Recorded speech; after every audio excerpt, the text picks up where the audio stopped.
Hi everyone, welcome to Shivam Classes in Physics Zone. This is Sagar Nayak and I am going to take an introductory lecture for economics. After 10th, you have surely joined commerce, so we are here for an economics lecture. Before starting economics, I just want to remind you about lockdown. Everyone has gone through this 2 months of locked period. And in that we were always waiting for something, a good instruction or some work you call it, given by our Honorable Prime Minister, or activity you call it, an activity you call it, given by our Prime Minister. We were waiting for his speech every weekend. So, in last speech, before the end of completion of lockdown, he came up and while he was giving an activity for us, the last activity he gave was being Atmanirbhar. But in that being of Atmanirbhar, he had beautifully used few kinds of words which I want you to recall it.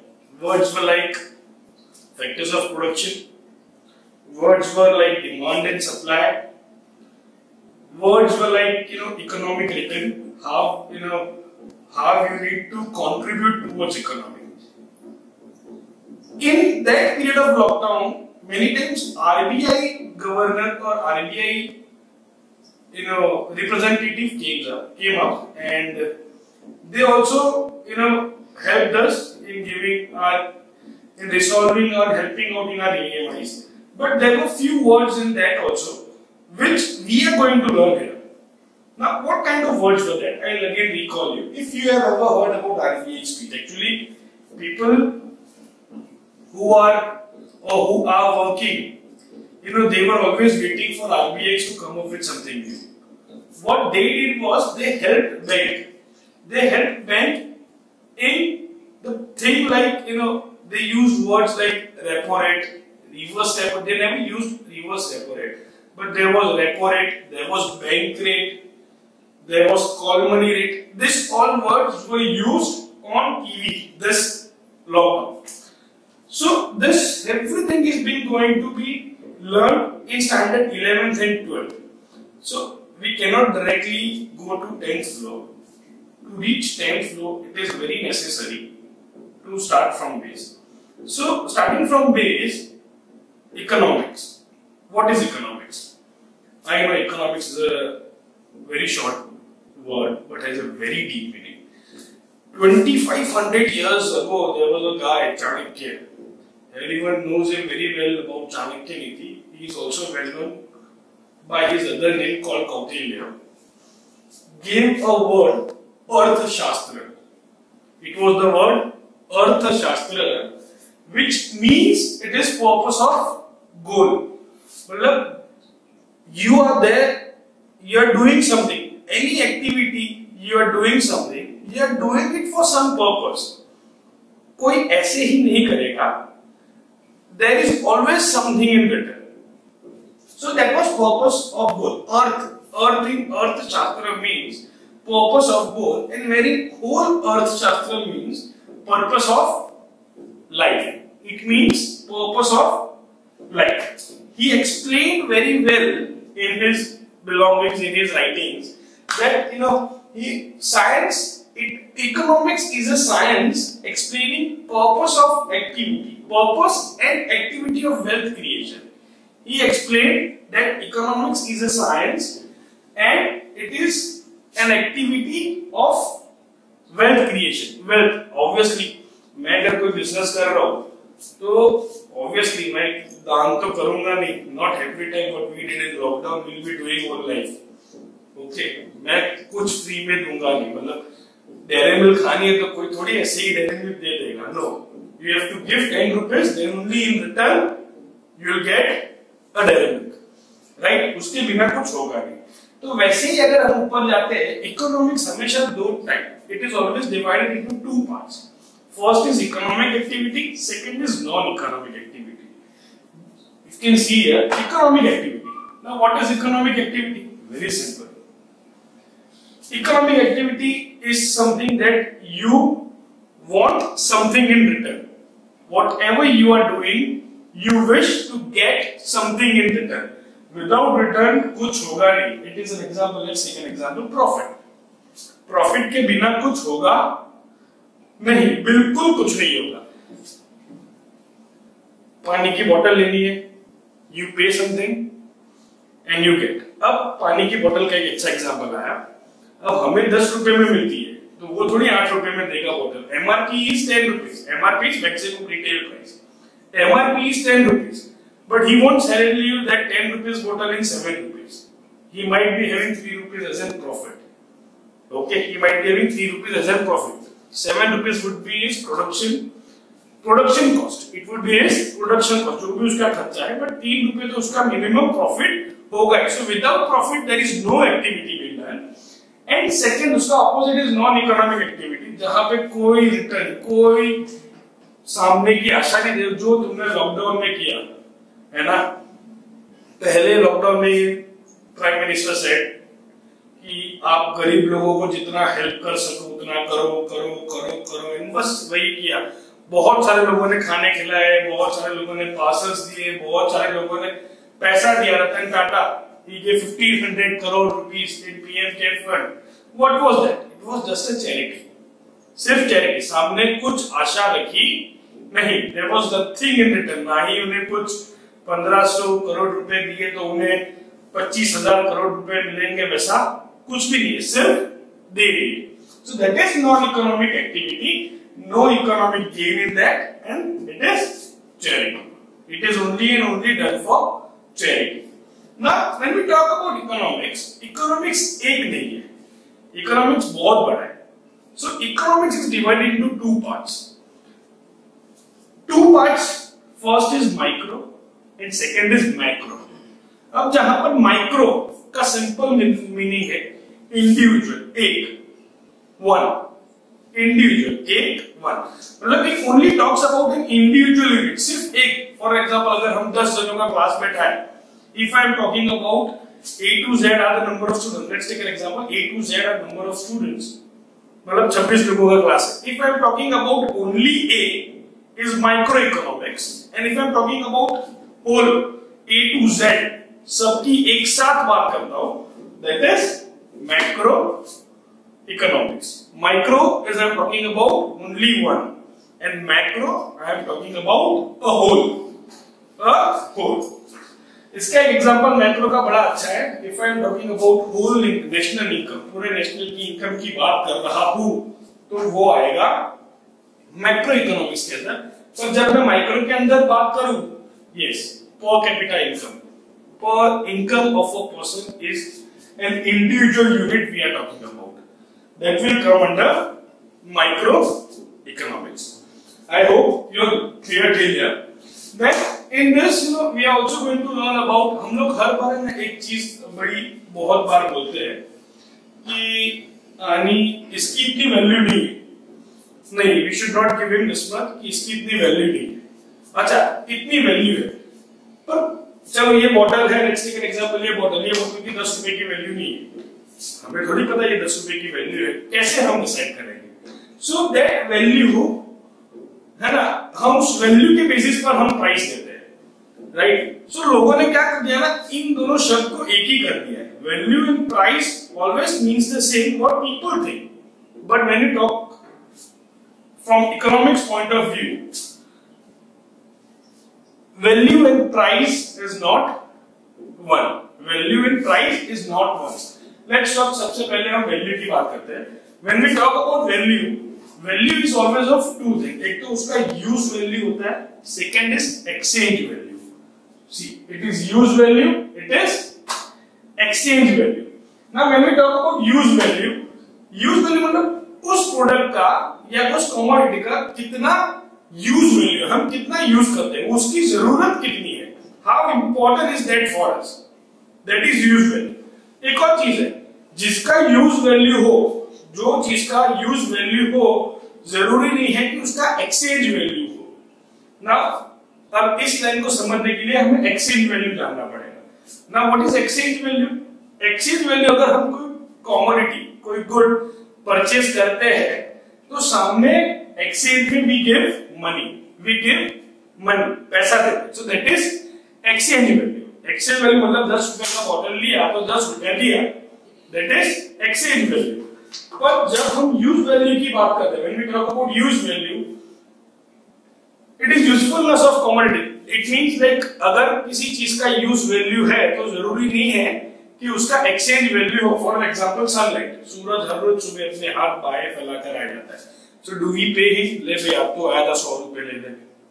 We don't give 100 rupees. You know ocean हमें शायद या कोई river सी पानी दे रहा होगा, नर्मदा पानी दे रही, हाँ हम टैक्स भरते हैं बात अलग है, पर वो शायद अभी से हम कुछ उसका पैसा भरना शुरू कर दे, पर इससे पहले तो हमने फ्री में यूज किया।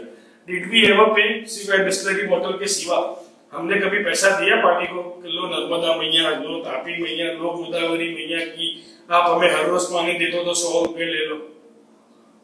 No, we don't do. So जरूरी नहीं कि जिसका यूज वैल्यू हो उसका एक्सचेंज वैल्यू भी हो। अब उसके साथ साथ हमें बड़ी, जब हम यहाँ पर बात कर रहे थे एक्सचेंज ऑफ कमोडिटीज गुड्स, ये शब्द हमने बहुत सुने। सो एक्चुअली कमोडिटीज गुड्स वो है क्या? So there are two types of thing, एक तो होता है गुड्स और एक होता है सर्विसेज। अब गुड्स क्या है? जिसका कोई फिजिकल एग्जिस्टेंस है, किसी गुड का कोई फिजिकल एग्जिस्टेंस है। एंड सर्विस जिसका कोई फिजिकल एक्सिस्टेंस नहीं है। For example if I am having this bottle is a good and it is having physical existence, ये दिख रही है कि ये बॉटल ऐसी है, बट मैं भी पढ़ा रहा हूं, कहीं पे दिख रहा है मेरी वाणी, कहीं पे दिख रही है कि कोई शब्दों के द्वारा आपके पास आ रही हूं।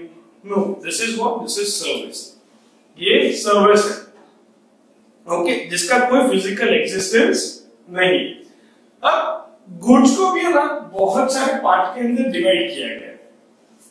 बहुत प्रकार के गुड्स होते हैं, जैसे कि पहला है physical good, that is called tangible good. दूसरा है इनटेंजिबल गुड।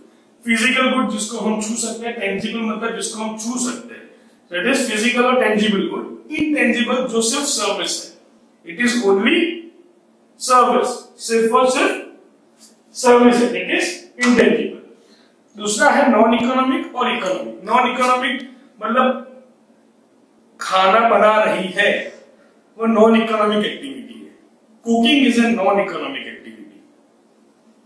ओके, वो नॉन इकोनॉमिक एक्टिविटी है जहां पे कोई रिटर्न नहीं है। एंड इकोनॉमिक इज समथिंग, कोई ऐसा गुड जो तुम्हें रिटर्न में प्रॉफिट दे रहा हो।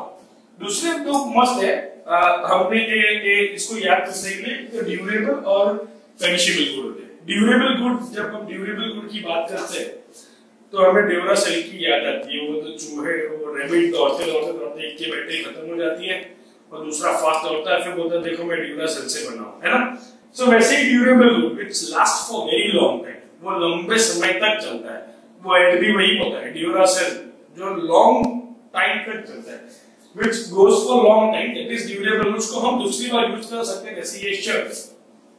ऐसा नहीं कि आज पहना तो कल फेंक दिया, आज पहना तो मैं कल भी पहन सकता हूँ। एक साल जब तक मेरा वजन कम या ज्यादा नहीं हो सकता, तब तक मैं ये, जब तक शर्ट मुझे फिट होगा तब तक मैं इसको पहन सकता हूँ, that is durable good। And when we talk about perishable good, perishable good is simple, दूध, मिल्क। आज लाए तो उसको मैक्सिमम 1 या 1.5 दिन के अंदर हमें खत्म करना ही है, नहीं तो या तो वो बिगड़ जाएगा या तो फट जाएगा, हमने सही से नहीं रखा, right. That is perishable which is only for short period of time. जैसे कि सब्जी लाते थे लॉकडाउन में, सबसे ज्यादा मदद पाई, सबने सबसे ज्यादा दाल चावल ही खाया होगा, रोटी सब्जी कम खाया होगा। सब्जी इसलिए क्योंकि सब्जी एक तो रेगुलर बेसिस पे आती नहीं थी, और आई तो हम ज्यादा उसको ले भी नहीं सकते थे, क्योंकि उसको लॉन्ग टाइम तक हम स्टोर भी नहीं कर सकते, वो बिगड़ जाती थी। सो दैट इज पेरिशेबल। दूसरा बड़ा अच्छा है, एक प्राइवेट गुड, एक पब्लिक गुड। प्राइवेट गुड मतलब मेरा खुद का, individually owned by my self, that is private good. मेरा घर, इट्स माय प्राइवेट गुड। मेरी गाड़ी, मेरा mobile is my private good. Okay, और पब्लिक गुड क्या है? जो हम जॉगर्स पार्क में जाते हैं, गार्डन, वो मेरा प्राइवेट नहीं है, वो एएमसी ने शायद बनाया, वो पब्लिक के लिए बनाया, जहाँ पे सारे प्रांत के लोग आकर चल सकते हैं, खेल सकते हैं, दौड़ सकते हैं, जो भी करना है वो यहाँ पर कर सकते हैं। पब्लिक गुड, जहाँ पे पब्लिक का अधिकार है। Let's take an example, Taj Mahal कोई भी जाके देख सकता है। ऐसा तो वहां पर बोला नहीं है कि ना ताजमहल में सिर्फ सागर ही जाएगा, ऐसा तो कहीं पे बोला ही नहीं है। So it is public good, जहां पे सब लोग जा सकते हैं। Then after that is consumer good and producer good. अब ये हमेशा तुम्हारे साथ रहेगा फुल इकोनॉमिक्स के साथ। अब कंज्यूमर गुड क्या है? कंज्यूमर मतलब हम कंज्यूम करने वाले कोई गुड को। तो जब हम कोई गुड को कंज्यूम करने वाले हैं, जब हम कोई गुड को लेने वाले हैं, तो वो गुड को लेने के टाइम पे फाइनल स्टेज ऑफ प्रोडक्शन खत्म हो गया हो।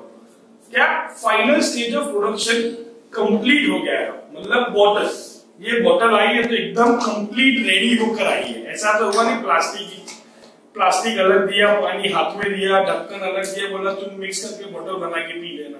No, we got this bottle ready.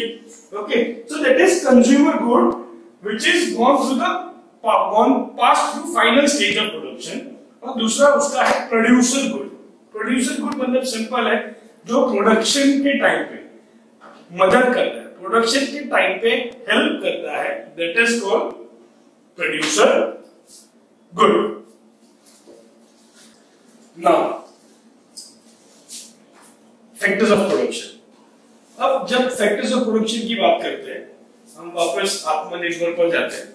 आत्मनिर्भर भारत, जहां पर नरेंद्र मोदी ने तभी भी बात की थी, you know, he explained beautifully about the factors of production, जहां पर उन्होंने कहा था जो लोग लैंड वाले हैं, लेबर्स हैं, उनको निकाले मत, लैंड वालों को बोला था रेंट ना लो, है ना।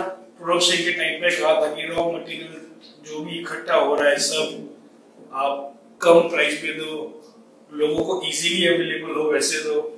एंटरप्रेन्योर वालों के लिए बहुत सारी प्लानिंग है, पर हाँ हम सबको पता ही है क्या है, बट एक्चुअल में फैक्टर्स ऑफ प्रोडक्शन है क्या? What is factors of production? They are the agent which helps in process of production. बोलो क्या है? दे आर एजेंट्स जो प्रोडक्शन के लिए मदद करते हैं। सपोज वो बॉटल बनानी है, तो ये सारी चीजें मदद करेगी उस बॉटल को बनाने के लिए, राइट। अब सबसे पहले लैंड, क्यों land?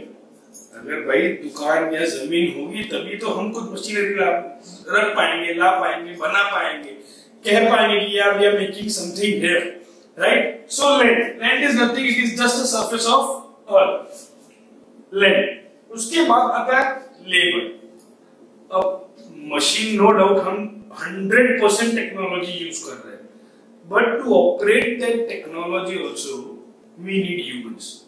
Okay, and humans are always considered laborers, but in a wider term, physical and intellectual work done by humans.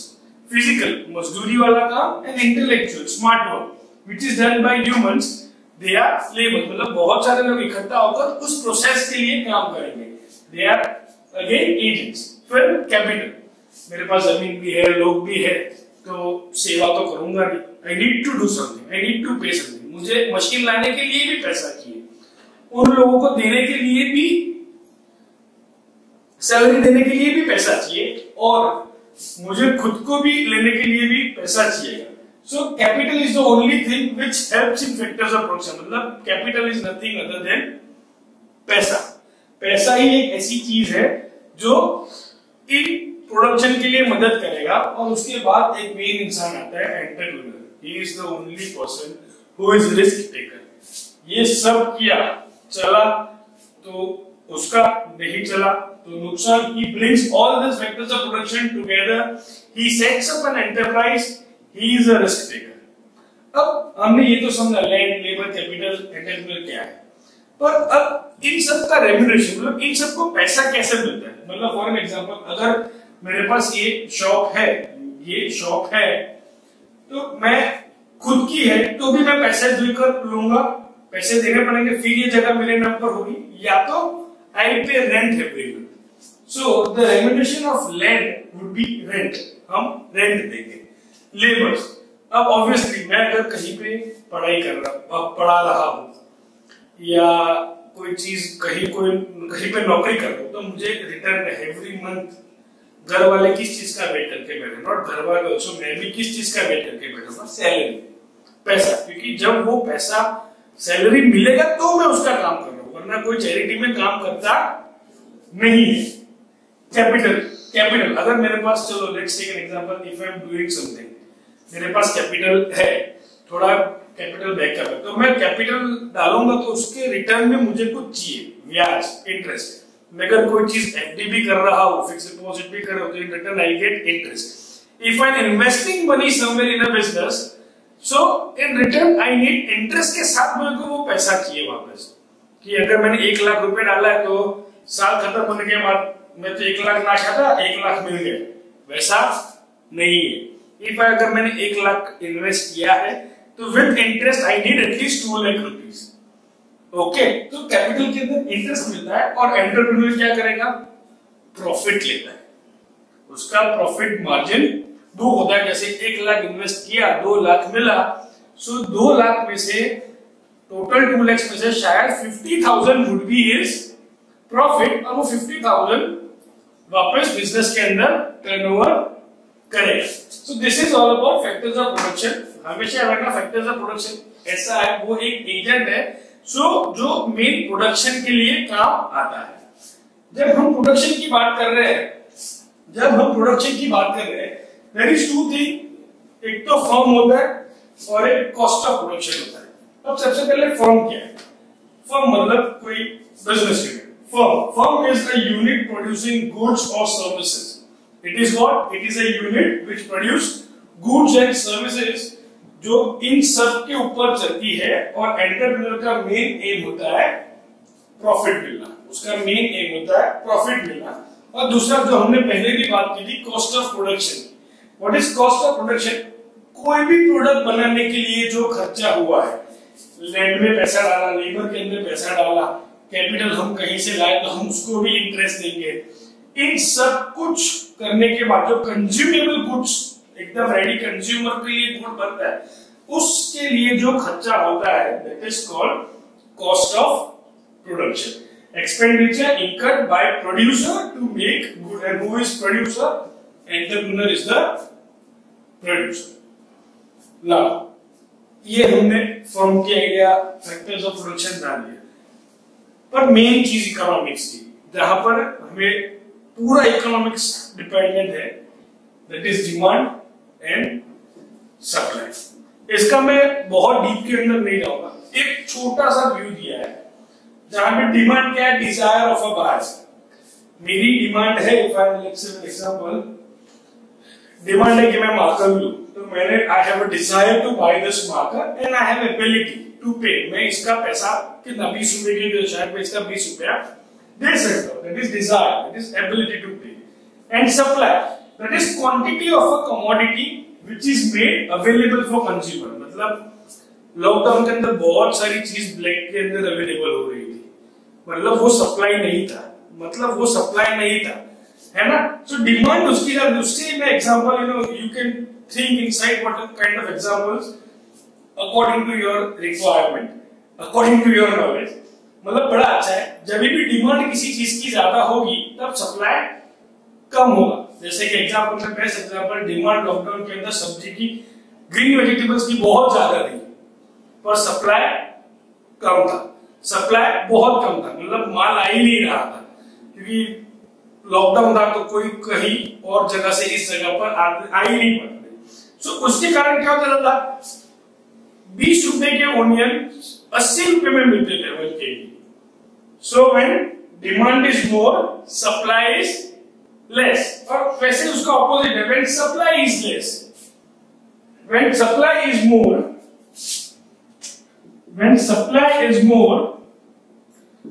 Demand is less. When supply is more, जब सप्लाई ज्यादा है, मतलब जो प्रोडक्ट्स मार्केट में बहुत आ रही है पर शायद हमें उसकी डिमांड नहीं है। ओके, सो ये एक गोल्डन रूल है। जैसे आप अकाउंट्स पढ़ोगे तो अकाउंट्स का एक अच्छा सा गोल्डन रूल है, debit the receiver, debit what comes in, credit what goes out, वो एक 3 गोल्डन रूल्स ऑफ अकाउंट है। सेम वैसे ही this 2 are the beautiful golden rules of economics, which says demand is more when demand is more, supply is less, and when supply is more, demand is less. So thank you guys. We'll stop our lecture today. And Sagar Naik signing off from Shivam's classes and physics. So thank you.